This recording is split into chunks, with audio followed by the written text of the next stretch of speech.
ಅಂತಾರಾಷ್ಟ್ರೀಯ ಮಹಿಳಾ ದಿನಾಚರಣೆ ಅಂಗವಾಗಿ ದತ್ತಿ ಉಪನ್ಯಾಸ ಕಾರ್ಯಕ್ರಮ. ಇಂಡಿಪೆಂಡೆನ್ಸ್ ಸಂಗ್ರಾಮ್ ನ್ಯೂಸ್ಗೆ ಸ್ವಾಗತ. ಮಹಿಳೆಯರ ಉನ್ನತೀಕರಣಕ್ಕೆ ಮೊಟ್ಟ ಮೊದಲು ಮಹಿಳೆಯರು ಆರ್ಥಿಕವಾಗಿ ಸಬಲೀಕರಣರನ್ನಾಗಿ ಮಾಡಬೇಕು ಎಂದು ಸಾಹಿತಿ ಶ್ರೀನಿವಾಸ್ ವಾಡಪ್ಪಿರವರು ಹೇಳಿದರು.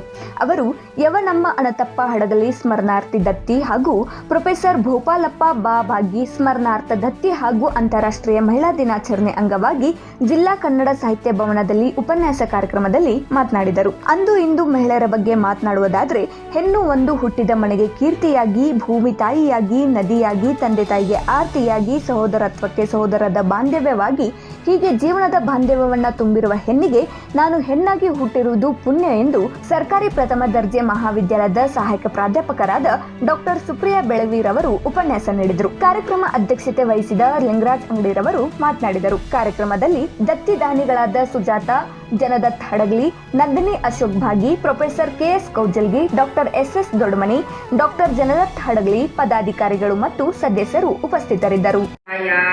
ಸತಿಯಾಗಿ ಗೆಳತಿ ಸುತೆಯಾಗಿ, ತಾಯಾಗಿ ಸತಿಯಾಗಿ ಗೆಳತಿ ಸುತೆಯಾಗಿ, ಅದೆಂತ ಪ್ರೀತಿ ನಿಂದು ಅದ್ಭುತವು ನೀನು, ಅದೆಂತ ಪ್ರೀತಿ ನಿಂದು ಅದ್ಭುತವು ನೀನು.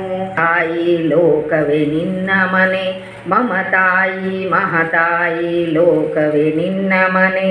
ಜಯ ದೇವಿ ಜಯ ದೇವಿ ಜಯ ದೇವಿ, ಜಯ ದೇವಿ ಜಯ ದೇವಿ ಜಯ ದೇವಿ. ಹೇ ನಾರಿ ನಿನಗ್ಯಾರೆ ಸಾಟಿ ಜಗದಲ್ಲಿ, ನಾಲ್ಕು ಗೋಡೆ ಬಿಟ್ಟು ಹೊರಬಂದೆ ನೀನು, ನಾಲ್ಕು ದಿಕ್ಕಲ್ಲೀಗ ಮೊದಲನೇ ನೀನು, ನಾಲ್ಕು ಗೋಡೆ ಬಿಟ್ಟು ಹೊರಬಂದೆ ನೀನು, ನಾಲ್ಕು ದಿಕ್ಕಲ್ಲೀಗ ಮೊದಲನೇ ನೀನು. ಭೂತಾಯಿ ಹಾಗೆ ಸಹನೆಲೆ ನೀನು, ಸಿಡಿದಾಗ ಸಿಡಿಲನ್ನೇ ಕೋಮಳೆಯೇ ನೀನು, ಸಿಡಿದಾಗ ಸಿಡಿಲನ್ನೇ ಕೋಮಳೆಯೇ ನೀನು. ಮನಸಾರೆ ಮನಸಾರೆ ನಿನಗೆ ಇದು ವಂದನೆ, ಮಮತಾಯಿ ಮಹತಾಯಿ ಲೋಕವೇ ನಿನ್ನ ಮನೆ, ಮಮತಾಯಿ ಮಹತಾಯಿ ಲೋಕವೇ ನಿನ್ನ ಮನೆ. ಜಯ ದೇವಿ ಜಯ ದೇವಿ ಜಯ ದೇವಿ, ಜಯ ದೇವಿ ಜಯ ದೇವಿ ಜಯ ದೇವಿ. ಸಾಟಿ ಜಗದಲ್ಲಿ ರಿಕ್ಷಾದಿಂದ ಆ ಅಂತರಿಕ್ಷ, ನಿನ್ನ ಸಾಧನೆಗೆ ಬೇಕಿಲ್ಲ ಸಾಕ್ಷ್ಯ. ಆಟೋ ರಿಕ್ಷಾದಿಂದ ಆ ಅಂತರಿಕ್ಷ, ನಿನ್ನ ಸಾಧನೆಗೆ ಬೇಕಿಲ್ಲ ಸಾಕ್ಷ್ಯ.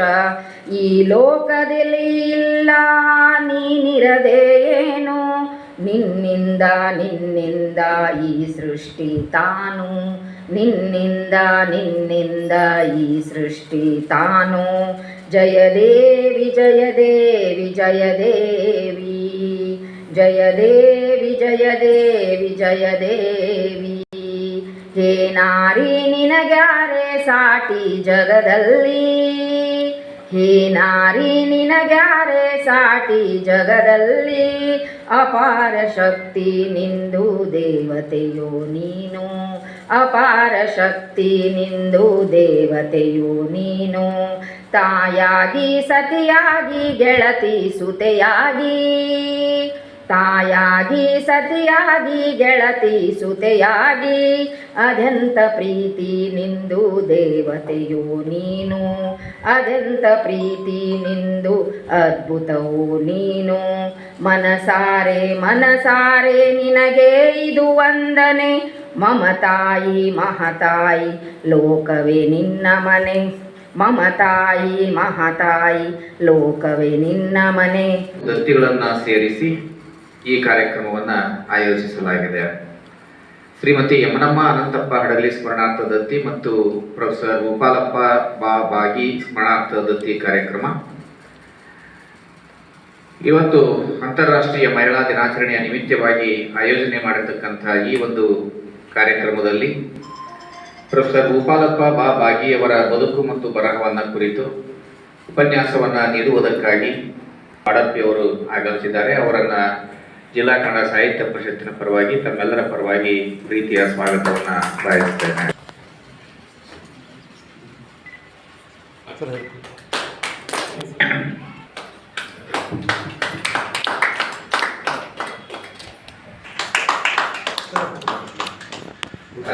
ಆತ್ಮೀಯವಾದ ಸ್ವಾಗತವನ್ನ ಬಯಸ್ತಾ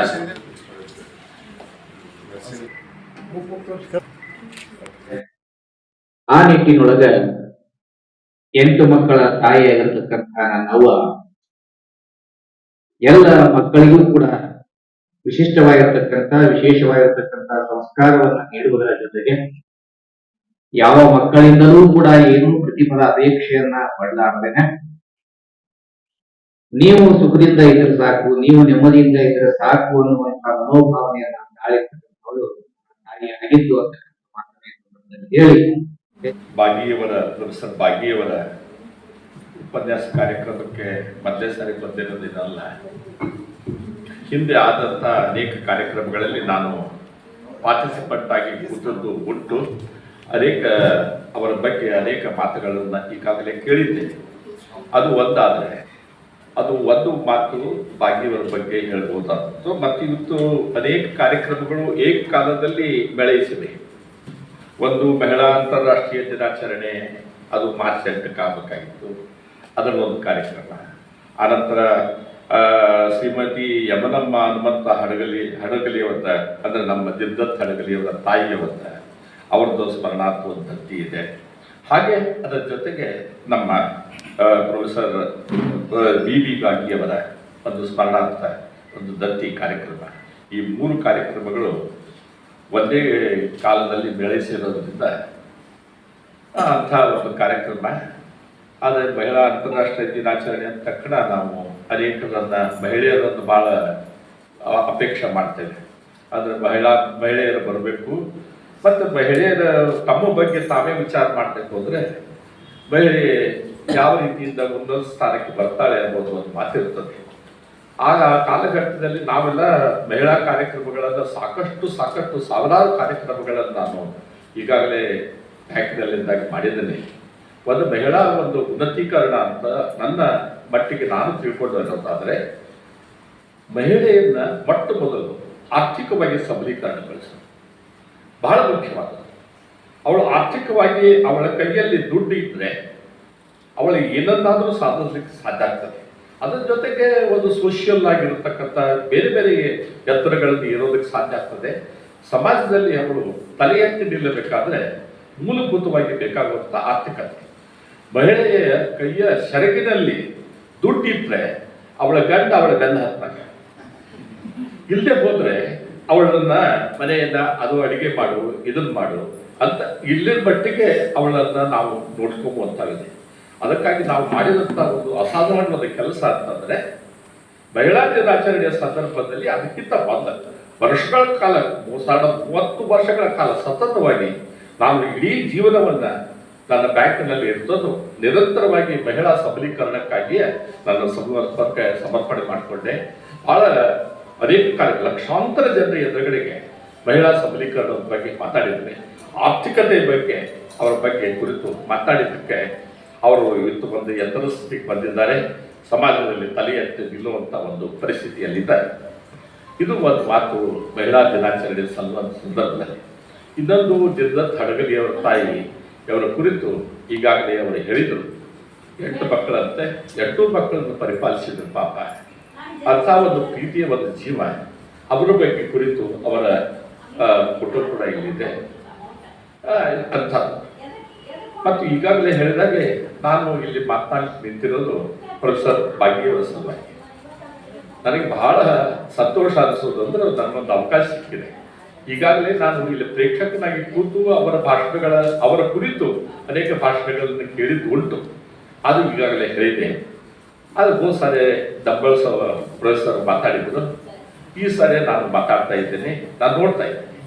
ಮತ್ತೆ ನಮ್ಮ ದಿದ್ದತ್ ಹಡಗಲಿಯವರು ಕೂಡ ಈ ಕುರಿತು ಅನೇಕ ಕೆಲವೊಂದು ವಿಚಾರಗಳನ್ನು ನನಗೆ ಮೊದಲೇ ಹೇಳಿದ್ರು. ಮತ್ತು ಅವರ ಮನೆತನ ನನಗೆ ಅತ್ಯಂತ ನಿಕಟವಾಗಿರೋದ್ರಿಂದ, ಅತ್ಯಂತ ಆಪ್ತವಾಗಿರೋದ್ರಿಂದ ಅವರ ಬಗ್ಗೆ ನಾನು ಒಂದು ರೀತಿಯಿಂದ ಬಹಳ ಪ್ರೀತಿಯಿಂದ ಎಲ್ಲದಕ್ಕಿಂತ ಹೆಚ್ಚು ಬಹಳ ಗೌರವದಿಂದ ನಾನು ಮಾತಾಡೋದಕ್ಕೆ ಇಲ್ಲಿ ಬಂದಿದ್ದೆ. ನಿನ್ನೆ ಇದ್ದಕ್ಕಿದ್ದಾಗಲೇ ನಾನು ಬೇರೆ ಊರಲ್ಲಿದ್ದಾಗ ನಮ್ಮ ಅಂಗಡಿಯವರ ಫೋನ್ ಬಂತು, ನಾಳೆ ಒಂದು ದತ್ತಿ ಕಾರ್ಯಕ್ರಮ ಇದೆ ಸರ್, ಅದಕ್ಕೆ ತಾವು ಬರಬೇಕು. ನಾನು ಯಾವ ದತ್ತಿ ಕಾರ್ಯಕ್ರಮ ಹೇಳಿದೆ, ಇಲ್ಲ ಪ್ರೊಫೆಸರ್ ಭಾಗಿಯವರ ದತ್ತಿ ಕಾರ್ಯಕ್ರಮ, ಅದಕ್ಕೆ ನೀವು ಬರಬೇಕು. ಇಷ್ಟು ತರಾತುರಿಯಲ್ಲಿ ಆ ಕಾರ್ಯಕ್ರಮ ಏರ್ಪಟ್ಟಾಯಿತು. ಆದರೆ ಅವರು ಕೇಳಿದ ತಕ್ಷಣ ನಾನು ಒಂದೇ ಸಾರಿ ಒಂದು ಹೋಟೆಲ್ನಲ್ಲಿ ಒಳಗಡೆ ಹೋಗ್ತಾ ಇದ್ದೆ, ಏನೂ ಹೇಳದೆ ಒಂದೇ ಕ್ಷಣದಲ್ಲಿ ಪ್ರೊಫೆಸರ್ ಭಾಗಿಯವರ ಕುರಿತು ನೀವು ಮಾತಾಡಬೇಕು ಅಂತ ಹೇಳಿದ ತಕ್ಷಣ ಕೂಡಲೇ ಒಪ್ಪಿಕೊಂಡ್ಬಿಟ್ಟೆ. ಅವರಿಗೂ ಕೂಡ ಆಶ್ಚರ್ಯ ಆಗಿರ್ಬೋದು, ಇದೇನಪ್ಪ ಇವರು ಇದ್ದಕ್ಕಿದ್ದಾಗಿ ಒಪ್ಪಿಕೊಂಡ್ರಲ್ಲ, ಪ್ರೊಫೆಸರ್ ಭಾಗಿ ಅಂತ ಅವರು ಕುರಿತು ಮಾತಾಡುವಂಥ ಯೋಗ್ಯತೆ ಈ ವಾಡಕ್ಕಿದೆನಾ ಅಂತ ಅನಿಸಿರ್ಬೋದು. ಆದರೂ ಕೂಡ ಎರಡು ಕಾರಣಗಳಿಂದ ನಾನು ಇಲ್ಲಿ ನಿಂತಿರೋದಕ್ಕೆ, ಆ ಭಾಷಣಕ್ಕೆ, ಆ ದತ್ತಿ ಕುರಿತು ಮಾತಾಡೋದಕ್ಕೆ ಬಂದಿರೋದಕ್ಕೆ ಮೂಲಭೂತವಾದ ಕಾರಣ ನಮಗೆ ಪ್ರೊಫೆಸರ್ ಭಾಗಿಯವರಿಗೆ ಬಗ್ಗೆ ಇದ್ದಂಥ ಅತ್ಯಂತ ಅಸಾಧಾರಣವಾದ ಗೌರವ. ನನಗೆ ಏನಾಗಿದೆ ಅಂದ್ರೆ, ಈ ದತ್ತಿ ಕಾರ್ಯಕ್ರಮಗಳೆಲ್ಲ ಏರ್ಪಡ್ತಾವಲ್ಲ, ಯಾರೋ ಒಬ್ರು ಬರ್ತಾರೆ, ಏನೋ ಒಂದು ವಿಷಯವನ್ನು ತಗೊಂಡು ಮಾತಾಡ್ತಾರೆ. ಆ ದತ್ತಿ ದಾನಿಗಳು ಏನಿದ್ರು ಅವರ ಮನೆತನದ ಬಗ್ಗೆ ನಿಜವಾದ ಪ್ರೀತಿ ಗೌರವ ಆದರ ಇದ್ದವರು ಅಲ್ಲಿ ಮಾತಾಡಿದರೆ ಅದಕ್ಕೆ ಹೆಚ್ಚಿನ ತೂಕ ಬರ್ತದೆ. ಇಲ್ಲೇ ಹೋದ್ರೆ ಏನೋ ಒಂದು ಸಹಜವಾಗಿ ಏನೋ ಒಂದು ಮಾತಾಡಿದಂಥ ಒಂದು ಕಾರ್ಯಕ್ರಮ ಏನೋ ಒಂದು ಆಗ್ಬಿಡ್ತಾರೆ. ಈ ಅರ್ಥದೊಳಗೆ ನಾನು ಯಾಕೆ ಈ ಕಾರ್ಯಕ್ರಮ ಒಪ್ಪಿಕೊಂಡೆ ಅಂದರೆ, ತರಾತುರಿಯಲ್ಲಿ ಒಪ್ಪಿಕೊಂಡಂದ್ರೆ ಬೇಕಾದಾಗಿ ಪ್ರೊಫೆಸರ್ ಭಾಗಿಯವರ ಬಗ್ಗೆ ನಾನು ಇವತ್ತು ಭಾಷಣ ಮಾಡೋದು ಅಂತಂದ್ರೆ ಅವರಿಗೆ ಗೌರವ ಸಲ್ಲಿಸೋದು. ಆ ಗೌರವ ಸಲ್ಲಿಸೋ ಕಾರ್ಯಕ್ರಮಕ್ಕೆ ನಾನು ನನ್ನ ಉಪನ್ಯಾಸಕರಾಗಿ ಅಂಗಡಿಯವರು ಕರೆದಿದ್ದಾರೆ. ಅವರಿಗೆ ಹೊಟ್ಟು ಮೊದಲು ಧನ್ಯವಾದಗಳನ್ನು ಹೇಳ್ತೇನೆ. ಅವರು ಬಹಳ ಸಿದ್ಧಹಸ್ತರು, ಜನರನ್ನು ಹಿಡಿದು ಎಳೆಯೋದ್ರಲ್ಲಿ ಬಹಳ ಚೆನ್ನಾಗಿ. ಈಗಿದ್ದಕ್ಕಿದ್ದಾಗೆ ಜಿಲ್ಲಾ ಕನ್ನಡ ಸಾಹಿತ್ಯ ಸಮ್ಮೇಳನದಲ್ಲಿ ಬೇರೆ ಸಾಹಿತ್ಯದ ಒಳನೋಟಗಳು ಅದರ ಬಗ್ಗೆ ಮಾತಾಡಿ ಅಂತ ಹೇಳಿ ಅಧ್ಯಕ್ಷ ಮಾಡಿ ಕೂಡಿಸ್ಬಿಟ್ರು. ಅವ್ರಿಗೆ ಗೊತ್ತು ಯಾರು ಹಿಡಿದ್ರೆ ಯಾವ ವಿಷಯ ಸಿಗ್ತದೆ ಅಂತ ಹೇಳಿ ಅವರಿಗೆ ಖಾತ್ರಿ ಗೊತ್ತು, ನನಗೆ ಗೊತ್ತು ಅವರಿಗೆ. ಆ ಕಾರಣದಿಂದಾಗಿ ನಾನು ಇವತ್ತು ಪ್ರೊಫೆಸರ್ ಭಾಗ್ಯವರ ಕುರಿತು ಮಾತುಗಳನ್ನು ಹೇಳೋದಕ್ಕೆ ಇಲ್ಲಿ ನಿಂತಿದ್ದೆ. ನಾ ಹೇಳಿದೆ, ಪ್ರೊಫೆಸರ್ ಭಾಗ್ಯವರ ಬಗ್ಗೆ ನಾನು ಇಲ್ಲಿ ಮಾತನಾಡ್ತಾ ಇರೋದು ಅತ್ಯಂತ ಗೌರವದಿಂದ, ಅತ್ಯಂತ ಘನತೆ ವ್ಯಕ್ತ ವ್ಯಕ್ತಿ ಒಬ್ಬ ಬಗ್ಗೆ ಬಹಳ ತೂಕಬದ್ಧವಾಗಿ ನಾನು ಇಲ್ಲಿ ಮಾತನಾಡ್ತಾ ಇದ್ದೇನೆ. ಯಾಕಂದ್ರೆ ನಮ್ಮ ಇತಿಹಾಸ ಹೇಗಿದೆ ಅಂದ್ರೆ, ನಮ್ಮ ಜೀವನದಲ್ಲಿ ಆಗಿ ಹೋದಂಥ ಅನೇಕ ಅಸಾಧಾರಣ ವ್ಯಕ್ತಿಗಳನ್ನ ಸಹಜವಾಗಿ ಮರೆತು ಬಿಡುವಂಥ ಕಾಲಘಟ್ಟದಲ್ಲಿ ಇರೋದ್ರಿಂದ, ಅಸಾಧಾರಣವಾದ ವ್ಯಕ್ತಿಗಳನ್ನ ಪುನಃ ನೆನಪಿಸಿಕೊಳ್ಳೋದ್ರಿಂದ ಅವರು ಮಾಡಿದಂಥ ಅಸಾಧಾರಣವಾದ ಕೆಲಸ, ಆಗಿನ ಕಾಲಕ್ಕೆ ಮಾಡಿದಂಥ ಅಸಾಧಾರಣವಾದ ಕೆಲಸದ ಬಗ್ಗೆ ನಮಗೆ ಎಚ್ಚರ ಮೂಡಿದರೆ ನಾವು ಏನಾಗಬೇಕು ಇಲ್ಲದೆ ಹೋದ್ರೆ ಏನೋ ಒಂಥರ ಇದೆ, ಲೈಫ್ ಗೋಸ್ ಆನ್ ಅಂತ ಬಹಳ ಸಿಂಪಲ್ ಆಗಿ ನಾವು ಮಾತಾಡುವಂಥ ಒಂದು ಪರಿಸ್ಥಿತಿ ಬಂದಿದೆ. ನನ್ನೊಂದು, ನನ್ನ ಮನೆ ಒಂದು, ನನ್ನ ಬದುಕೊಂದು, ನನಗೊಂದು ಕಾರ್ ಇದೆ, ಸ್ಕೂಟರ್ ಇದೆ, ನನ್ನ ಜೀವನ ಇದೆ, ಸಂತೋಷದಿಂದ ಇದ್ದೇನೆ, ಮನೆ ಇದೆ, ಇಷ್ಟೇ ಒಂದು ಲೈಫ್ ಅಂತ ತಿಳ್ಕೊಂಡ್ಬಿಟ್ಟಿದ್ರೆ ತಪ್ಪು ತಿಳ್ಕೊಂಡಿದ್ದೀರಾ. ಸಮಾಜ ನಿಮಗೆ ಕೊಟ್ಟ ಏನೋ ಒಂದು ಅಸಾಧಾರಣವಾದ ಕೊಡುಗೆ ಇದೆಯಲ್ಲ, ಅದಕ್ಕೆ ಮರಳಿ ತಿರುಗಿಸಿ ಕೊಡಬೇಕಲ್ಲ. ಆ ಅಸಾಧಾರಣವಾದ ಕೆಲಸವನ್ನು ಮಾಡಿದವರೊಳಗೆ ಪ್ರೊಫೆಸರ್ ಭಾಗ್ಯವರು ಎದ್ದು ನಿಲ್ತಾರೆ. ಎಂಥ ಅಸಾಧಾರಣ ಕೆಲಸ ಮಾಡಿದ್ದಾರೆ. ಅಂಥ ಗೌರವದ ವ್ಯಕ್ತಿ ಕುರಿತು ಮಾತಾಡಬೇಕಾದ್ರೆ ನಮ್ಗೊಂದು ಸ್ವಲ್ಪ ಎಚ್ಚರ ಇರಬೇಕು. ಒಂದು ಮೈ ಮೇಲೆ ಒಂದು ತೂಕಬದ್ಧವಾಗಿ ಅವರ ಕುರಿತು ಪ್ರತಿಯೊಂದು ಉಚ್ಚರಿಸುವ ಶಬ್ದಗಳನ್ನು ಕೂಡ ನಾನು ಬಹಳ ನಿರ್ದಿಷ್ಟವಾದ ಒಂದು ಶಬ್ದಗಳನ್ನು ಉಪಯೋಗ ಮಾಡಬೇಕಾಗ್ತದೆ. ಇದು ಒಂದಾದರೆ, ಅವರ ಒಟ್ಟು ಸಮಗ್ರ ಜೀವನವನ್ನ ಅವರೇ ಹೇಳಿದ ಒಂದೇ ಮಾತಿನಲ್ಲಿ ಸಮಗ್ರವಾಗಿ ಹೇಳಿಬಿಡ್ಬೇಕಾದ್ರೆ, ಒಂದೇ ಮಾತು ಅವ್ರು ಹೇಳ್ತಾರೆ, I solve problems in sleep, I solve problems in sleep and I have reach the Everest of mathematics. ಇಷ್ಟು ಸಾಕು ಜೀವನ. ಒಂದು ಲೈನಲ್ಲಿ ಸಮಪ್ ಮಾಡಬೇಕಾದ್ರೆ, I solve problems in sleep and I have reach the Everest of mathematics. ಅಂದರೆ ನನ್ನ ಕನಸು ಮನಸ್ಸಿನಲ್ಲಿಯೂ ಕೂಡ, ನನ್ನ ಪ್ರಜ್ಞಾವಸ್ಥೆಯಲ್ಲಿ, ಅಪ್ರಜ್ಞಾವಸ್ಥೆಯಲ್ಲಿ, ಎಲ್ಲ ಅವಸ್ಥೆಗಳಲ್ಲಿಯೂ ಕೂಡ ನಾನು ಕೇವಲ ಗಣಿತವನ್ನು ಧ್ಯಾನಿಸ್ತೇನೆ, ಚಿಂತಿಸ್ತೇನೆ. ಅದರ ಜೊತೆಗೆ ಅವರು ಜೈನ ಮತಾವಲಂಬಿಗಳಾಗಿರೋದ್ರಿಂದ ಜೈನ ಮತವನ್ನು ಕೂಡ ಅದೇ ರೀತಿಯಿಂದ ಅಷ್ಟೇ ಒಂದು ಪ್ರೀತಿಯಿಂದ ಅದರ ಬಗ್ಗೆ ಅತ್ಯಂತ ಒಂದು ಪ್ರೀತಿಯಿಂದ ಗೌರವದಿಂದ ಆ ಜೈನ ಧರ್ಮವನ್ನು ಕುರಿತ ಅವರು ಅಷ್ಟು ಅಸಾಧಾರಣ ಕೆಲಸ ಮಾಡಿದ್ದಾರೆ. ಇಂಥ ವ್ಯಕ್ತಿ ಮಾತಾಡಬೇಕಾದ್ರೆ ಅವರು ಈಗಾಗಲೇ ಹೇಳಿದಾಗೆ 1894ರಲ್ಲಿ ಹುಟ್ಟಿದ್ರು, ಅವೆಲ್ಲ ಅದಾಯಿತು. ಆದರೆ ನಾವು ಹುಟ್ಟಿದ ಸಂಕೇಶ್ವರದಿಂದ 10 ಕಿಲೋಮೀಟರ್ ದೂರದಲ್ಲಿರುವ ಒಂದು ಗ್ರಾಮದಲ್ಲಿ ಹುಟ್ಟಿದ್ರು. ಹುಟ್ಟಿ ಬೆಳೆದ ಮೇಲೆ ಅವರಿಗೆ ಪ್ರಾಥಮಿಕ ಶಿಕ್ಷಣ ಎಲ್ಲ ಅಲ್ಲೇ ಆ ಸುತ್ತಮುತ್ತಲ ತಮ್ಮ ಪರಿವಾರ ಎಲ್ಲಿ ಒಂದು ಹಳ್ಳಿಯಲ್ಲಿ ಇತ್ತಲ್ಲ ಪ್ರಾಥಮಿಕ ಶಿಕ್ಷಣ ಅಲ್ಲೇ ಆಯಿತು. ಎಲ್ಲ ಆಗಿನ ಕಾಲದಲ್ಲಿ ಪ್ರಾಥಮಿಕ ಶಿಕ್ಷಣ ತಮ್ಮ ಹಳ್ಳಿಗಾಡಿನಲ್ಲೇ ಹಳ್ಳಿಯಲ್ಲೇ ಆಗ್ತಿತ್ತು. ಮಾಡಿದ್ರು. ಮಾಡಿದ ಮೇಲೆ ಮುಂದೆ ಹೈಸ್ಕೂಲ್ಗೆ ಬೆಳಗಾವಿ ಆಯಿತು. ಆನಂತರ BA ಮಾಡಿದರು. BA ಮ್ಯಾಥಮೆಟಿಕ್ಸ್ ಮಾಡಿದರು. BA ಮ್ಯಾಥಮೆಟಿಕ್ಸು BA ಗಣಿತದಲ್ಲಿ ಅವರು ಮಾಡಿದ್ರಿಂದ ಭಾಳ ಅವ್ರಿಗೆ ಏನಿದೆ ಅಂದರೆ, ನನಗೆ ಒಟ್ಟಾರೆ ಒಂದು ನೋಡಿದ್ದೇನೆ, ನಮ್ಮ ಬಾಗಿ ಮನೆತನದ ಒಂದು ಕೊಡುಗೆ ಅಂತಂದರೆ ಅವರು ಲೆಫ್ಟ್ ಲೋಬ್ ಬಹಳ ಪವರ್ಫುಲ್ ಅದ. ಅಂದ್ರೆ ಲೆಫ್ಟ್ ಲೋಬ್ ಅಂದ್ರೆ thinking capacity, right to think correctly properly and intelligence, ಅದ್ರ ಮ್ಯಾಥಮೆಟಿಕಲ್ ಎಬಿಲಿಟಿ ಅವ್ರಿಗೆ ತಲೆಯಲ್ಲಾಗಿದೆ, ಅವ್ರ ಮನೆತನದಲ್ಲೇ ಇದೆ. ಯಾಕಂದ್ರೆ ಭಾಗ್ಯವರು ಕೂಡ ಯಾವಾಗಲೂ ಸದಾ ಮ್ಯಾಥಮೆಟಿಕ್ಸ್ ಅಂತ ವಿಚಾರ ಮಾಡ್ತಿದ್ರು. ಮ್ಯಾಥಮೆಟಿಕ್ಸ್ ಬಗ್ಗೆ ಒಂದು ಹುಚ್ಚು ಅಂತ ಹೇಳಿದ್ನಲ್ಲ, ಆ ರೀತಿ 1920ರಲ್ಲಿ ಅವರು BA ಕಂಪ್ಲೀಟ್ ಮಾಡಿದ್ದಾರೆ.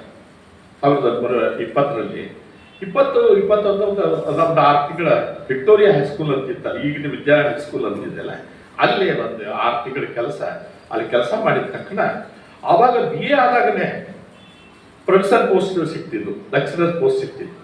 ಯಾಕಂದ್ರೆ ಆ ಹಳೆ ಕಾಲ MA ಆಗೋರು ವಿರಳ ಅಂತ ಕಾಲದಲ್ಲಿ ಅವ್ರು ಏನು ಮಾಡಿದ್ರು, ಒಂದು BA ಆದ ತಕ್ಷಣ ಅಲ್ಲೇ ಕರ್ನಾಟಕ ಕಾಲೇಜಿಗೆ ಕರೆ ಬಂತು. 1917ರಲ್ಲಿ ಪ್ರಾರಂಭ ಆಗಿತ್ತು ಕರ್ನಾಟಕ ಕಾಲೇಜು. ಆಗ ತಾನೇ ಪ್ರಾರಂಭ ಆದಂಥ ಬೆಳೀತಾ ಇರುವಂಥ ಪ್ರವರ್ಧಮಾನಕ್ಕೆ ಬರ್ತಾ ಇರುವಂಥ ಒಂದು ಕಾಲೇಜ್ ಇದು. ಮತ್ತು ಇಡೀ ಉತ್ತರ ಕರ್ನಾಟಕದ ಭಾಗದಲ್ಲಿ ಏಕಮೇವ ಅದ್ವಿತೀಯ ಕಾಲೇಜು ಅಂತಂದರೆ ಕರ್ನಾಟಕ ಕಾಲೇಜು. ಮತ್ತು ಆ ಕರ್ನಾಟಕ ಕಾಲೇಜು ಬಂದದ್ರಿಂದ ನಾವು 1917ಕ್ಕೆ ಕರ್ನಾಟಕ ಕಾಲೇಜು ಬಂದಿದ್ದರಿಂದಲೇ ನಾವು ಎಲ್ಲರೂ ಈ ಕಡೆ ಈ ಭಾಗದ ಜನರು ವಿದ್ಯಾವಂತರಾಗೋದಕ್ಕೆ ನನ್ನ ತಂದೆಯ ತಲೆಮಾರಿನ, ನಮ್ಮ ದೊಡ್ಡಪ್ಪನ ತಲೆಮಾರಿನ ಎಲ್ಲ ಜನರಿಗೂ ಅಲ್ಲಿ ಶಿಕ್ಷಣ ಸಿಕ್ಕಿದ್ರಿಂದ ಅವರು ಕೂಡ ಬಹಳ ಎತ್ತರಕ್ಕೆ ಬೆಳೆದರು. ಅಂದರೆ ಇದು ಬಹಳ, ಆದರೆ ಇಂಥ ಒಂದು ಘನತೆವೆತ್ತ ಒಂದು ಕರ್ನಾಟಕ ಕಾಲೇಜಿನಲ್ಲಿ 1921-22ರಲ್ಲೇ ಅವರಿಗೆ ಶಿಕ್ಷಣ ದೊರೆಯಿತು. ಅವರಿಗೆ ಲೆಕ್ಚರರ್ ವೃತ್ತಿ ದೊರಕಿತು. ಅದಕ್ಕೆ ಮಾಡ್ತಾ ಇದ್ದಾಗಲೇ ಅವರಿಗೆ ಆವಾಗ MA ಮಾಡೋಂಥ ಅವಕಾಶ ಸಿಕ್ತು. ಅಷ್ಟೊತ್ತಿಗೆ ಆವಾಗಿನ ಕಾಲದಲ್ಲಿ 1920 ಕಾಲಘಟ್ಟ ಮದುವೆ ಭಾಳ ಬೇಗ ಆಗ್ತದೆ. 20-21ರಲ್ಲಿ ಮದುವೆ ಮಾಡಿಬಿಟ್ಟಿದ್ದಾರೆ. ಅವರ ಹೆಂಡತಿ ಕುಸುಮ ತಾಯಿಯವರು ಅವರಿಗೆ 15 ವರ್ಷ ಇದ್ದಂತೆ. 15 ವರ್ಷ, ಇವರಿಗೆ 20-21 ವರ್ಷ ಇಷ್ಟು ಮದುವೆ ಮಾಡಿ ಅದಾದಮೇಲೆ ಇದು ಜೀವನ ಹೀಗೆ ಇರ್ತದೆ. ಎಲ್ಲ ಕಾಲದಲ್ಲಿ ನಮ್ಮ ಅಜ್ಜ ಕಾಲದಲ್ಲಿ ಕೂಡ ಎಲ್ಲರೂ ಕೂಡ ಬಹಳ ಅರ್ಲಿ ಮ್ಯಾರೇಜಸ್ ಇರ್ತಿದ್ವು, ಅದು ಇರ್ತದೆ. ಹಾಗಾದ್ಮೇಲೆ ಅಲ್ಲಿಂದ ಅವ್ರು ಏನು ಮಾಡಿದ್ರು, ಮದುವೆ ಆದ ಮುಂದೆ ಯಾವಾಗ MA ಮಾಡೋದಕ್ಕಾಯ್ತು. ಮೊದಲೇ ಅವರು BA ಮಾಡಿದ್ದು ಫರ್ಗ್ಯೂಸನ್ ಕಾಲೇಜಿನಿಂದ, ಆಮೇಲೆ MA ಬಾಂಬೆಯಿಂದ ಮಾಡಿ ಅವರು ಮತ್ತೆ ತಿರುಗಿ ಕರ್ನಾಟಕ ಕಾಲೇಜಿಗೆ ಬಂದು 1920-40-49ರವರೆಗೆ ಅಖಂಡವಾಗಿ ಕರ್ನಾಟಕ ಕಾಲೇಜಿನಲ್ಲಿ ಪ್ರೊಫೆಸರ್ ಆಗಿ ಏನು ಅಸಾಧಾರಣವಾದ ಕೆಲಸ ಮಾಡಿದ್ರು. ಅವರ ಶಿಷ್ಯರ ಹೆಸರನ್ನೇ ಹೇಳಬೇಕು ನಿಮಗೆ ಏನಾಗ್ತದೆ ಅಂದರೆ, ಇವರ ಹೆಸರು ಹೇಳಿದ್ರು ಕೂಡ ನಿಮಗೆ ಬಹುತೇಕ ಕೆಲವೊಬ್ಬರಿಗೆ ಗೊತ್ತಾಗಲಿಕ್ಕಿಲ್ಲ. ಯಾರಪ್ಪ ಈ ಮಹನೀಯರು, ಯಾರ ಬಗ್ಗೆ ಈ ವಾಡಪಿಯವರು ವಿಚಾರಗಳನ್ನ ಹೇಳ್ತಾ ಇದ್ದಾರೆ ಅಂತೇಳಿ ನಿಮ್ಗೆ ಅವ್ರ ಬಗ್ಗೆ ಹೇಳಬೇಕಾದ್ರೆ, ಅವರ ಜೊತೆಗೆ ನೋಡಿ, ನನಗೆ ಗೊತ್ತಿದೆ ಇವ್ರ ಬಗ್ಗೆ ಎಲ್ಲರಿಗೂ ಒಂದು ಬಗ್ಗೆ ಹೇಳ್ತೇನೆ. ಅವರ ಬದುಕನ್ನು ರೂಪಿಸಿದಂಥವ್ರು ಅಥವಾ ಅವರ ಬದುಕನ್ನು ರೂಪಿಸಿದಂಥ ಕೆಲವೊಬ್ಬ ಮಹನೀಯರಿದ್ದಾರೆ. ಅವರ ಹೆಸರಿದೆ. ಒಂದನ್ನು ಡಾಕ್ಟರ್ DC ಪಾವಡಿ ಅವರು, ಅವರ ಹೆಸರು ಕೇಳಿದ್ದೆ. ಇವ್ರ ಶಿಷ್ಯ ಪ್ರೊಫೆಸರ್ ಭಾಗ್ಯವರ ಶಿಷ್ಯ DC ಪಾವಟಿ ಅವರು. ಇದು ಇವ್ರ ಬಗ್ಗೆ ಏನು ಹೇಳಬೇಕಾಗಿದ್ದಿಲ್ಲ. DC Pavate is known worldwide ಅಥವಾ ಭಾಳ ಅಸಾಧಾರಣವಾದ ಇದು. ಆಮೇಲೆ ಬಹುತೇಕ ನಿಮಗೆ ಗೊತ್ತಿರೋದು ಇನ್ನೊಂದು ಹೆಸರಂದ್ರೆ ಡಾಕ್ಟರ್ DK ಆರ್ವಿರಾವ್ ಅಂತ. ನಾನು ನೋಡಿದರೆ ಡಾಕ್ಟರ್ DK ಆರ್ವಿರಾವ್ ಸೆಂಟ್ರಲ್ ಮಿನಿಸ್ಟರ್ ಇದ್ರು ಅವರು. ಎಕನಾಮಿಕ್ಸ್ ಸೈಡ್ನಲ್ಲಿ ಅವರು ಏನು ಬಹಳ ಅದ್ಭುತವಾದ ಕೆಲಸವನ್ನು ಮಾಡಿದಂಥವ್ರು. ವಿ.ಕೆ. ಅಭಿನವ್ ಅವರು ಇಬ್ಬರು ಶಿಷ್ಯ. ಆಮೇಲೆ ಕರ್ಮಲ್ಕರ್, ಪ್ರೊಫೆಸರ್ ಡಿ.ಪಿ. ಕರ್ಮಲ್ಕರ್ ಅವರು ಇವರು ಶಿಷ್ಯ. ಆನಂತರ ಎಸ್.ಸಿ. ನಂದಿಮಠ, ನೀವು ಕೇಳಿರ್ತೀರ ಹೆಸರು, ಎಸ್.ಸಿ. ನಂದಿಮಠ. ಆನಂತರ ಜಸ್ಟಿಸ್ ಬಳಿಮಠ್ ಇವರು ಶಿಷ್ಯ. ಡಾಕ್ಟರ್ ವತ್ಸಲಾ ಮುಖರ್ಜಿ, ಇವರು ವತ್ಸಲಾ ಮುಖರ್ಜಿ ಅಂದರೆ she was Vatsala Patil earlier. ಅದ ಅನಂತರ ಮದುವೆ ಆದರು, ಮುಖರ್ಜಿ ಅನ್ನೋರು ಮದುವೆ ಆದರು ಅಂತೇಳಿ ವತ್ಸಲಾ ಮುಖರ್ಜಿ ಆದರು. ಅದಕ್ಕಿಂತ ಮೊದಲು ವತ್ಸಲಾ ಪಾಟೀಲ್ ಆದರು. ಅವರು ತಂದೆನೂ ಕೂಡ he was a professor of Karnataka college in mathematics department. ಆನಂತರ ಡಾಕ್ಟರ್ ವಿ.ಕೆ. ನಾನು ಹೇಳಿದ್ರು, justice Balimath, doctor Vatsala Mukherjee, doctor K S. Ramu ಅವರ ಹೆಸರು ಕೇಳಿರ್ತೇನೆ. ಕನ್ನಡ ಸಾಹಿತ್ಯ ಪರಿಷತ್ತು ಧಾರವಾಡ ಶ್ರೀಮತಿ ಯಮನಮ್ಮ ಅನಂತಪ್ಪ ಹಡಗಲಿ ಸ್ಮರಣಾರ್ಥ ದತ್ತಿ ಹಾಗೂ ಪ್ರೊಫೆಸರ್ ಭೂಪಾಲಪ್ಪ ಬಾಗಿ ಸ್ಮರಣಾರ್ಥ ದತ್ತಿ ಅಂತಾರಾಷ್ಟ್ರೀಯ ಮಹಿಳಾ ದಿನಾಚರಣೆ ಅಂಗವಾಗಿ ಉಪನ್ಯಾಸ ಕಾರ್ಯಕ್ರಮ. ಈ ಅರ್ಥಪೂರ್ಣ ಕಾರ್ಯಕ್ರಮದ ಘನ ಅಧ್ಯಕ್ಷತೆಯನ್ನು ವಹಿಸಿದಂತಹ ಡಾಕ್ಟರ್ ಲಿಂಗರಾಜ್ ಅಂಗಡಿ ಸರ್ ಅವರೇ ಹಾಗೂ ದತ್ತಿ ದಾನಿಗಳಾಗಿರ್ತಕ್ಕಂತಹ ಶ್ರೀಮತಿ ಸುಜಾತಾ ಜಿನದತ್ ಹಡಗ್ಲಿ ಅವರೇ, ಶ್ರೀಮತಿ ನಂದನಿ ಅಶೋಕ್ ಬಾಗಿಯವರೇ, ಅದೇ ರೀತಿ ಈಗ ಉಪನ್ಯಾಸವನ್ನು ನೀಡಿದಂತಹ ಸಾಹಿತಿಗಳು ಆಗಿರ್ತಕ್ಕಂತಹ ಶ್ರೀ ಶ್ರೀನಿವಾಸ್ ವಡಪ್ಪಿ ಸರ್ ಅವರೇ, ಅಶೋಕ್ ಬಾಗಿಯವರ ಕುಟುಂಬದವರೇ, ಇಲ್ಲಿ ಸೇರಿರ್ತಕ್ಕಂಥ ಎಲ್ಲ ಗುರು ಹಿರಿಯರೇ, ಎಲ್ರಿಗೂ ನನ್ನ ನಮಸ್ಕಾರ.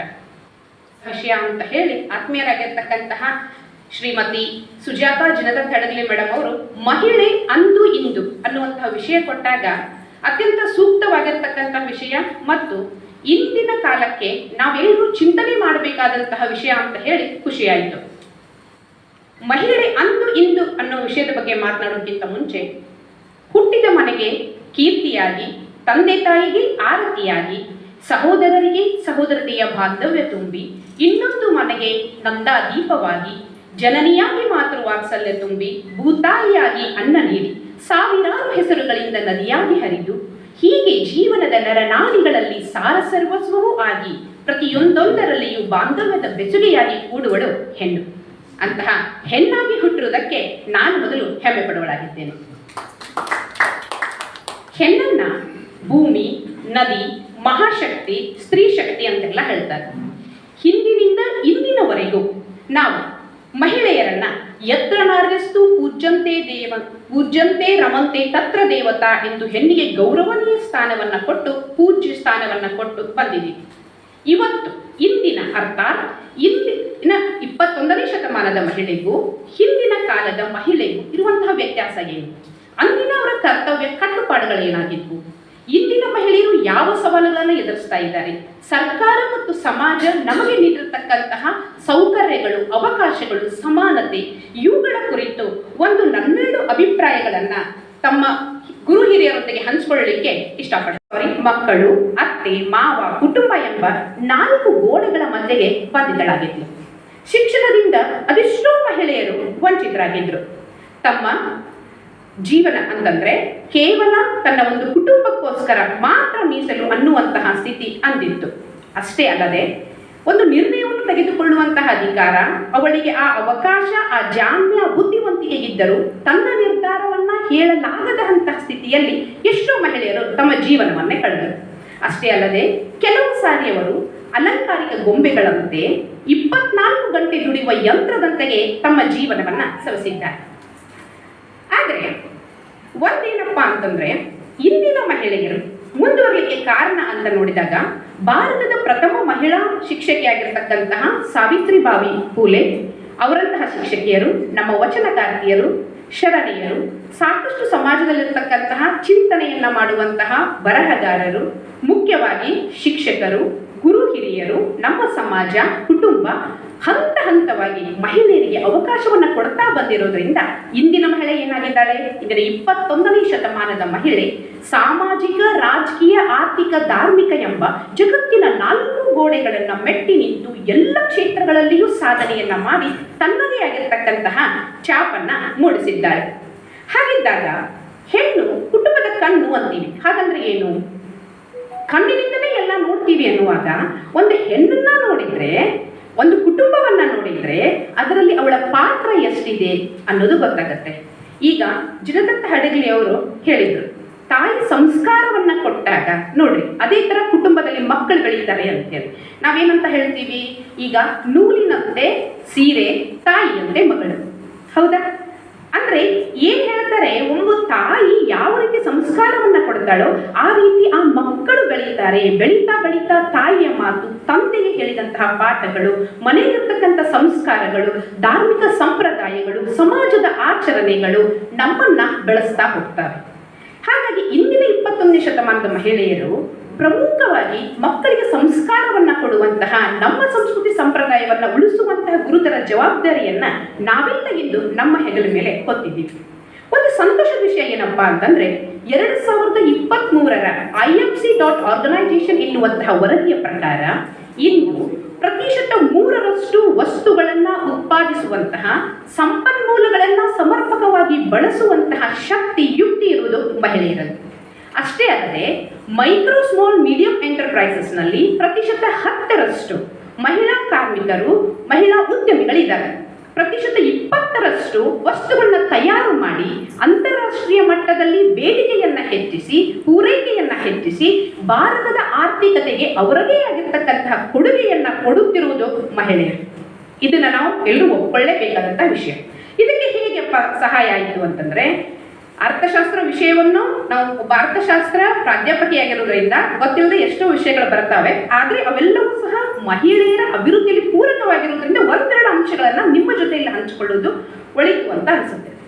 7ನೇ, 8ನೇ, 9ನೇ ಪಂಚವಾರ್ಷಿಕ ಯೋಜನೆಯಲ್ಲಿ ಸರ್ಕಾರ ಕೇವಲ ಕೈಗಾರಿಕಾಭಿವೃದ್ಧಿಗೆ ಮಹತ್ವ ಕೊಡಲಿಲ್ಲ, ಜೊತೆಗೆ ಕೊಟ್ಟಿರೋದು ಮಹಿಳೆಯರಿಗೆ ತರಬೇತಿಯನ್ನ ನೀಡಿ ಮಹಿಳಾ ಉದ್ಯಮಿಗಳನ್ನ ನಾವು ಹುಟ್ಟು ಹಾಕಬೇಕು ಅನ್ನುವಂತಹ ಸರ್ಕಾರದ ನಿಲುವು ಇಂದು ಜಗತ್ತಿನಲ್ಲಿ ನಮ್ಮ ಭಾರತೀಯ ಮಹಿಳೆಯರು ಸಹ ಫೇಮಸ್ ಟಾಪ್ ಎಂಟರ್ಪ್ರಿನರ್ ಆಗಲಿಕ್ಕೆ ಸಾಧ್ಯ ಆಯಿತು. ಇಂದು ಎಷ್ಟೋ ಜನ ದೇಶದೆಲ್ಲೆಡೆ, ನಮ್ಮ ಕರ್ನಾಟಕದಲ್ಲಿ, ನಮ್ಮ ಹುಬ್ಬಳ್ಳಿ ಧಾರವಾಡ, ನಮ್ಮ ಬೆಳಗಾವಿ ಶಾರದಮ್ಮ, ಇವರೆಲ್ಲ ಜಗತ್ತಿನಲ್ಲಿ ಕಂಡುಕೊಂಡಂತಹ ಇಂದು ಏನಂತ ಹೇಳ್ತೀವಿ, ಗುರುತಿಸಲ್ಪಡುವಂತಹ ಹೆಸರಾಂತ ಉದ್ಯಮಿಗಳಾಗಿ ಬೆಳೆಯಲಿಕ್ಕೆ ಸಾಧ್ಯ ಆಯಿತು. ಅಷ್ಟೇ ಅಲ್ಲ, ಇದು ನಮ್ಮ ಸರ್ಕಾರ ನೋಡ್ರಿ, ಹೆಣ್ಣು ಮಕ್ಕಳಿಗೆ ಉಚಿತವಾಗಿರ್ತಕ್ಕಂತಹ ಶಿಕ್ಷಣ, ಶಿಷ್ಯ ವೇತನಗಳನ್ನ ಕೊಡ್ತಾ ಇದೆ, ಮೀಸಲಾತಿಯನ್ನ ಕೊಡ್ತಾ ಇದೆ.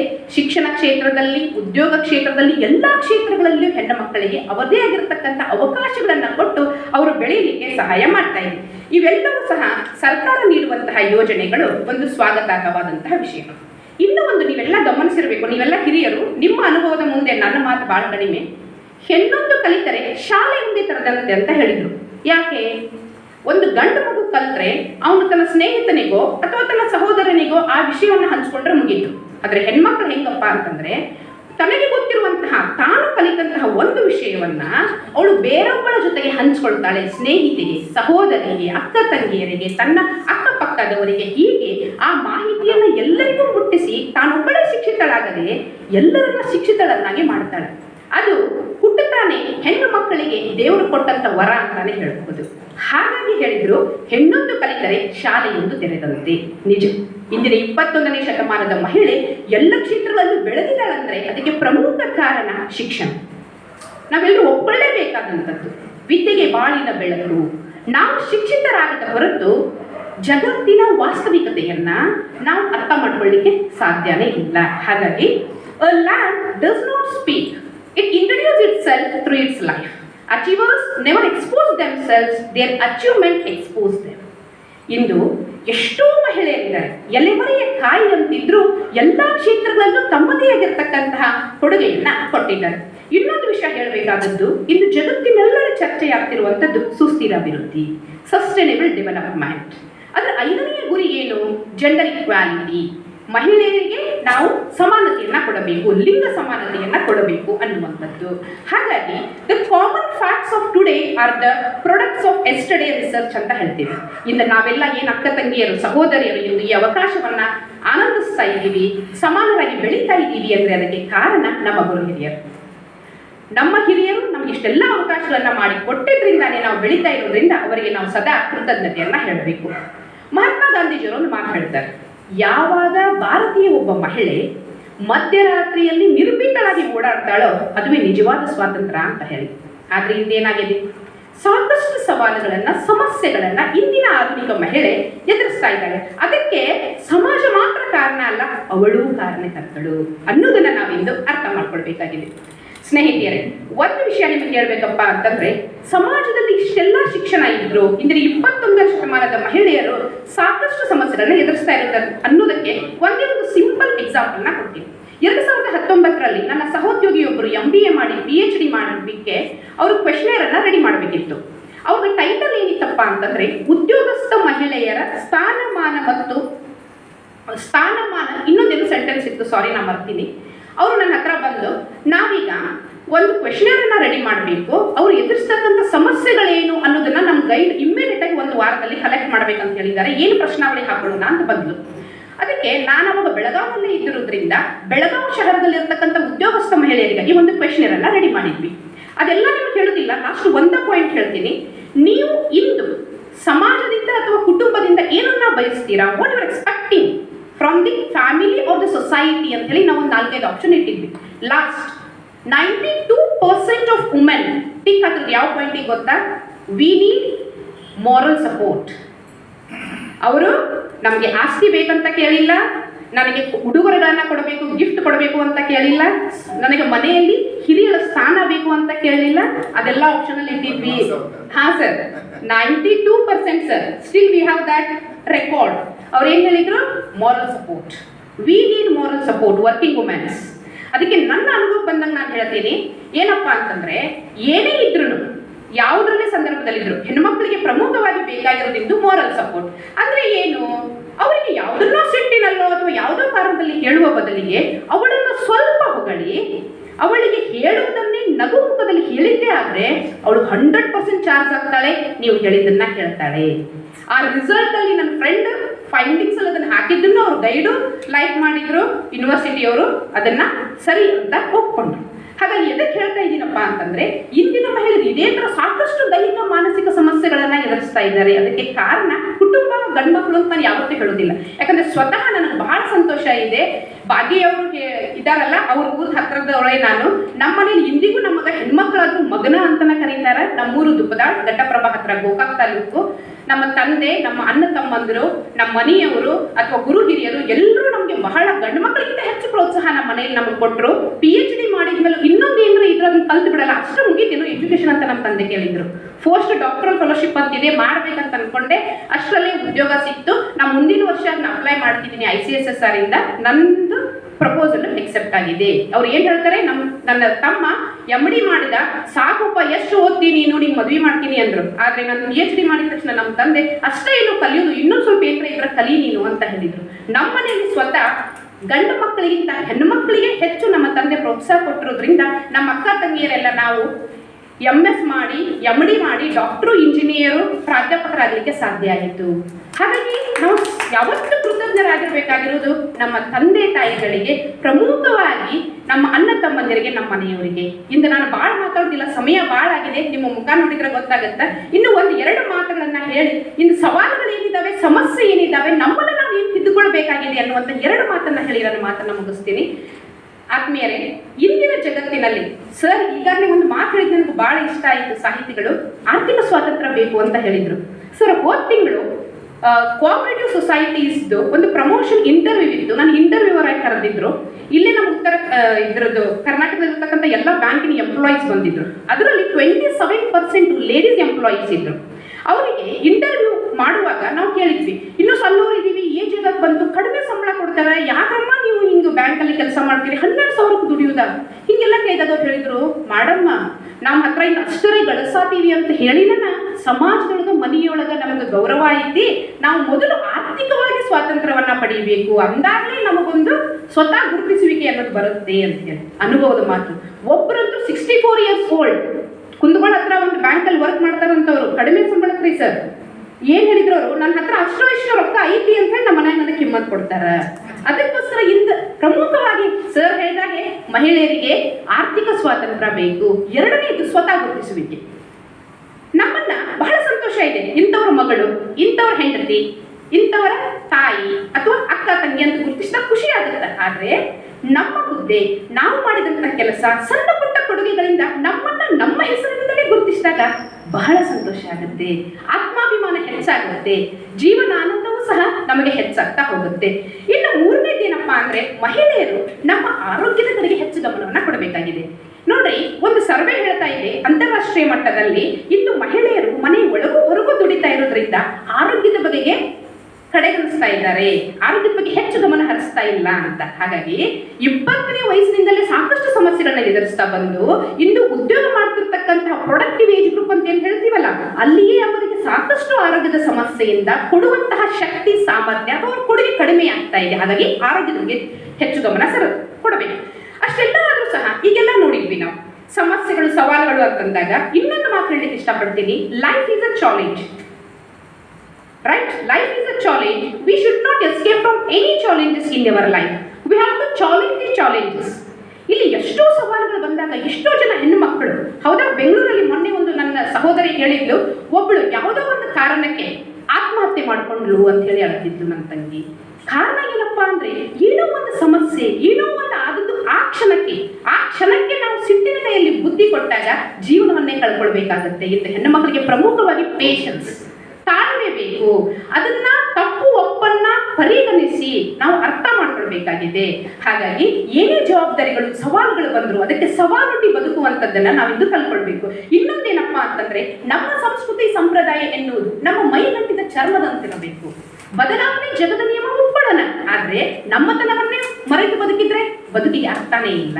ಹಾಗಾಗಿ ಅದರ ಜೊತೆಗೆ ನಾವು ಏನ್ ಮಾಡ್ಬೇಕಾಗಿದೆ ಅಂದ್ರೆ ನಮ್ಮ ಕುಟುಂಬಕ್ಕೆ ಹೆಚ್ಚು ಸಮಯವನ್ನ ಕೊಡಬೇಕು. ನಾನ್ ದುಡಿತೀನಿ ಗಳಿಸ್ತೀನಿ ಅನ್ನೋದು ಸೆಕೆಂಡ್ರಿ. ಇದಕ್ಕೆಲ್ಲ ಅವಕಾಶ ಮಾಡಿಕೊಟ್ಟಿದ್ಯಾರು? ನಮ್ಮ ಕುಟುಂಬ.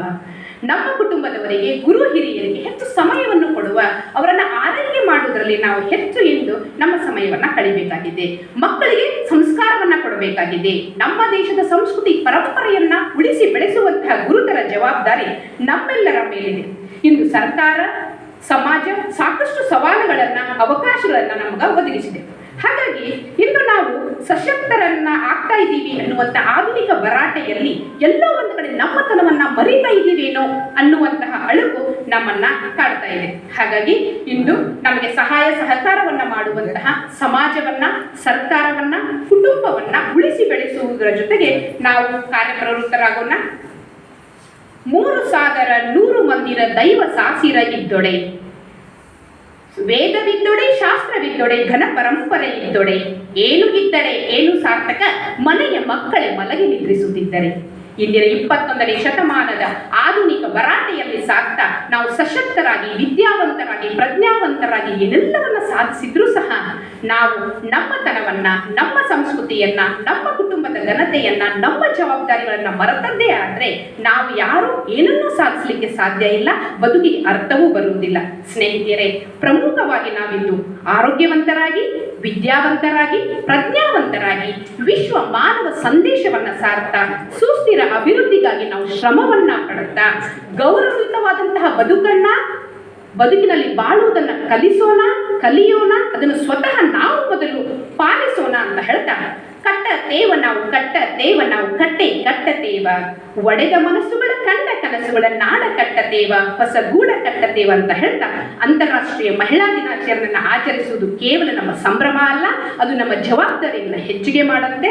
ಅದಕ್ಕೆ ಸಹಾಯ ಮಾಡುವಂತಹ ನಮ್ಮ ಎಲ್ಲ ಗುರು ಹಿರಿಯರಿಗೂ, ಕುಟುಂಬದವರಿಗೂ, ಸರ್ಕಾರಕ್ಕೂ, ಸಮಾಜಕ್ಕೂ ನಾನು ಮತ್ತೊಮ್ಮೆ ಅನಂತ ಧನ್ಯವಾದಗಳನ್ನು ಹೇಳ್ತಾ, ಪ್ರಮುಖವಾಗಿ ಇಂದಿನ ಈ ಅರ್ಥಪೂರ್ಣ ಕಾರ್ಯಕ್ರಮದಲ್ಲಿ ನನ್ನ ಒಂದೆರಡು ಮಾತುಗಳನ್ನ ಇಂತಹ ಗುರು ಹಿರಿಯರು, ಸಾಹಿತಿಗಳು, ಶ್ರೇಷ್ಠ ವ್ಯಕ್ತಿಗಳ ಜೊತೆಗೆ ಹಂಚಿಕೊಳ್ಳಿಕ್ಕೆ ಅವಕಾಶ ಮಾಡಿಕೊಟ್ಟಿದ್ದಕ್ಕಾಗಿ ನನ್ನ ಮಾತುಗಳನ್ನು ಆಲಿಸಿದಂತಹ ತಮ್ಮೆಲ್ಲರಿಗೂ ಹೃತ್ಪೂರ್ವಕವಾದಂತಹ ವಂದನೆಗಳನ್ನು ಸಲ್ಲಿಸಿ ನನ್ನ ಮಾತನ್ನು ಮುಗಿಸ್ತೀನಿ. ನಮಸ್ಕಾರ.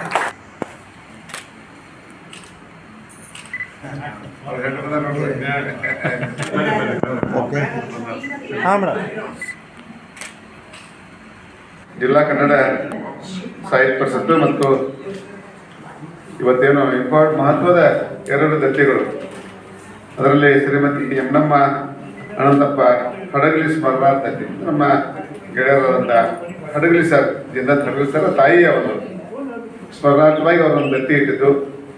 ಅದೇ ರೀತಿಯಾಗಿ 2 ವರ್ಷದ ಹಿಂದೆ ನಾನು ಚುನಾವಣೆ ಸಂದರ್ಭದೊಳಗೆ ಮೇಡಮ್ ಅವ್ರ ಮನೆಗೆ ಹೋಗಿದ್ದಲ್ಲ, ಅವ್ರ ಹಡಗಲಿ ಸರ್ಗೆ ನಾನು ವಿನಂತಿ ಮಾಡಿಕೊಂಡು ಸರ್ ಒಂದು ದತ್ತಿ ಕೊಡಿಸಿದ್ರು. ತಕ್ಷಣ ಸರ್ ಅಶೋಕ ನಿಮ್ಮ ಸರ್ 25,000 ರೂಪಾಯಿ ಚೆಕ್ ಬರ್ಕೊಟ್ಟಿಲ್ಲ.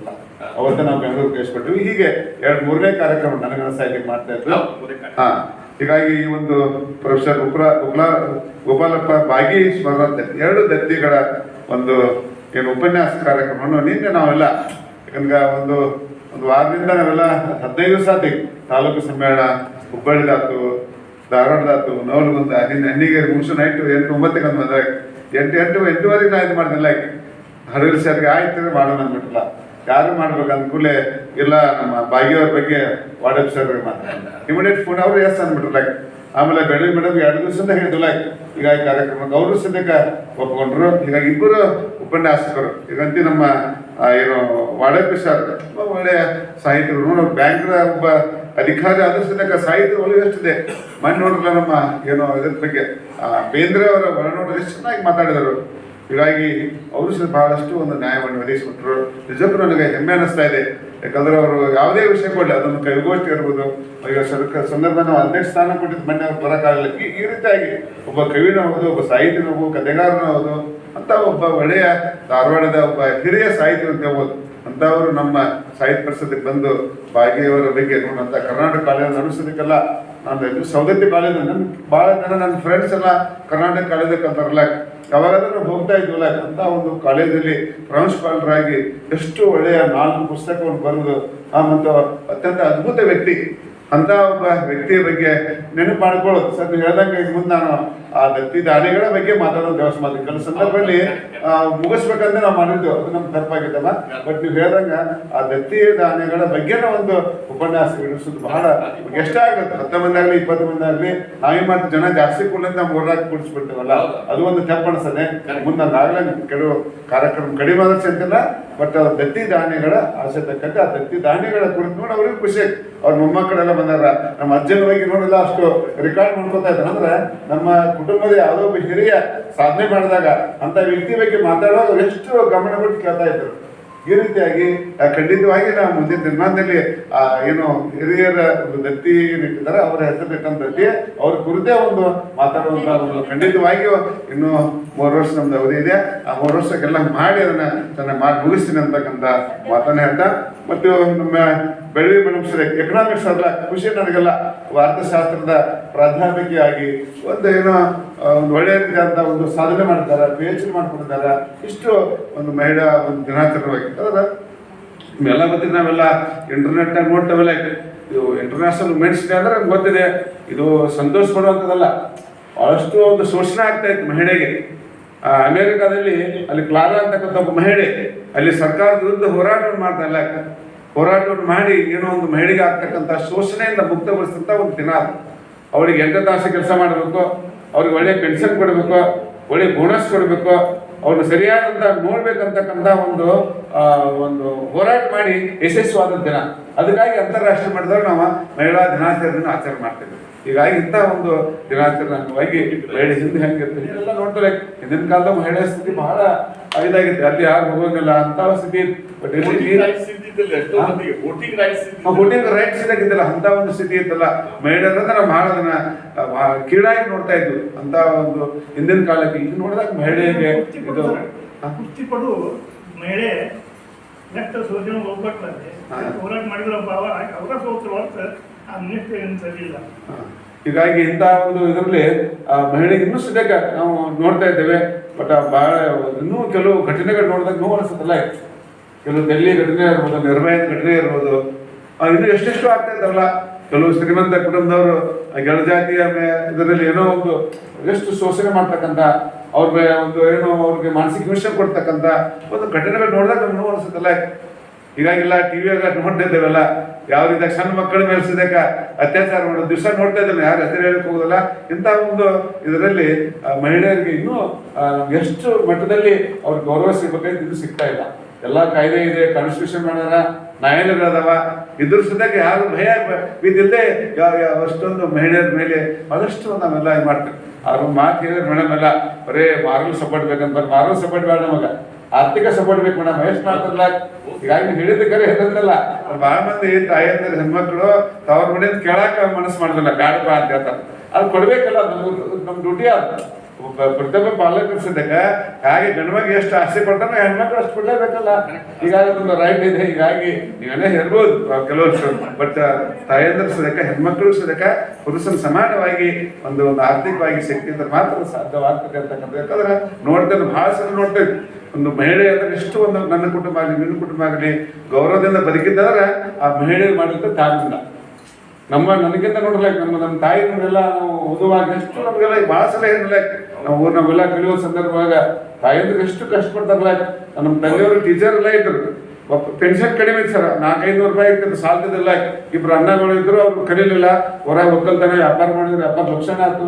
ಭಾಳ ತಂದೆಗೆ ನೋವು ಹಾಕಿದ್ದಲ್ಲ. ಅಂತ ಪರಿಸ್ಥಿತಿ ಒಳಗೆ ಏನೋ ನಮ್ಮ ತಂದೆಯವ್ರನ್ನ ಕೆಲಸಕ್ಕೆ ಮಾಡಿದ್ರು.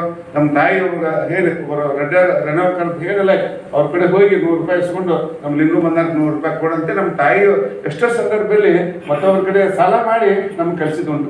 ಮಾಡ್ಬೇಕು ನೋಡಿ. ನಾಳೆ 20ಕ್ಕೆ ನಮ್ದು ಇದು ಶರಣಪ್ಪ ಕೊಟ್ಟಿಗೆಯವ್ರ ಕಾಲೇಜ್, ಶರಣ ಬಸವೇಶ್ವರ B.Ed ಕಾಲೇಜ್ ಇರ್ತೇನೆ.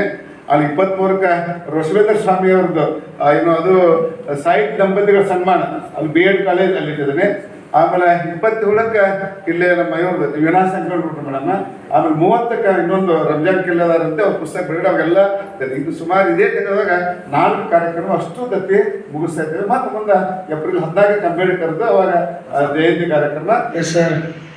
ಭೂಪಾಲಪ್ಪ ಬಾಗಿಯವರ ಸ್ಮರಣಾರ್ಥದಲ್ಲಿ ಅಂತಾರಾಷ್ಟ್ರೀಯ ಮಹಿಳಾ ದಿನಾಚರಣೆ ಅಂಗವಾಗಿ 2 ಉಪನ್ಯಾಸಗಳನ್ನು ಏರ್ಪಡಿಸಲಾಯಿತು. ಈ 2 ಉಪನ್ಯಾಸಗಳನ್ನು ಯಶಸ್ವಿಗೊಳಿಸಿ ಗ್ರಾಹಕರೇ, ಸೆಕೆಂಡ್ ಹ್ಯಾಂಡ್ ವಾಹನ ಬೇಕಾ? ಕಾರ್ ಮತ್ತು ಬೈಕ್ ಬೇಕಾದರೆ ನ್ಯಾಷನಲ್ ಆಟೋ ಕನ್ಸಲ್ಟೆಂಟ್ಗೆ ಭೇಟಿ ನೀಡಿ. ನ್ಯಾಷನಲ್ ಆಟೋ ಕನ್ಸಲ್ಟೆಂಟ್ 20 ವರ್ಷಗಳಿಂದಲೂ ಗ್ರಾಹಕರಿಗೆ ಉತ್ತಮವಾದ ವಾಹನವನ್ನ ನೀಡುತ್ತಾ ಯಶಸ್ವಿ ಹಾದಿಯಲ್ಲಿ ಸಾಗಿದೆ. ಇಲ್ಲಿ ಎಲ್ಲ ತರಹದ ಸೆಕೆಂಡ್ ಹ್ಯಾಂಡ್ ಬೈಕ್ ಮತ್ತು ಕಾರುಗಳು ಸಿಗುತ್ತದೆ. ವಿಶೇಷವೇನೆಂದರೆ ಲೋನ್ ಮೂಲಕವೂ ವಾಹನ ಖರೀದಿ ಮಾಡಬಹುದು. ಪ್ರತಿ ಭಾನುವಾರ ಮೇಳ ಇರುತ್ತದೆ. ನಿಮಗೆ ಸೆಕೆಂಡ್ ಹ್ಯಾಂಡ್ ವಾಹನ ಬೇಕಾದರೆ ಮತ್ತು ಎಕ್ಸ್ಚೇಂಜ್ ಮಾಡಬೇಕಾದರೆ ನ್ಯಾಷನಲ್ ಆಟೋ ಕನ್ಸಲ್ಟೆಂಟ್ಗೆ ಭೇಟಿ ಕೊಡಿ. ನೀವು ಭೇಟಿ ನೀಡಬೇಕಾದ ಸ್ಥಳ old DSP circle, BSL office near KC park, Dharwad. Mobile ಸಂಖ್ಯೆ 7348821313 9008447288. ಈ ನಂಬರ್ಗೆ ಹೆಚ್ಚಿನ ಮಾಹಿತಿಗಾಗಿ ಸಂಪರ್ಕಿಸಬಹುದು.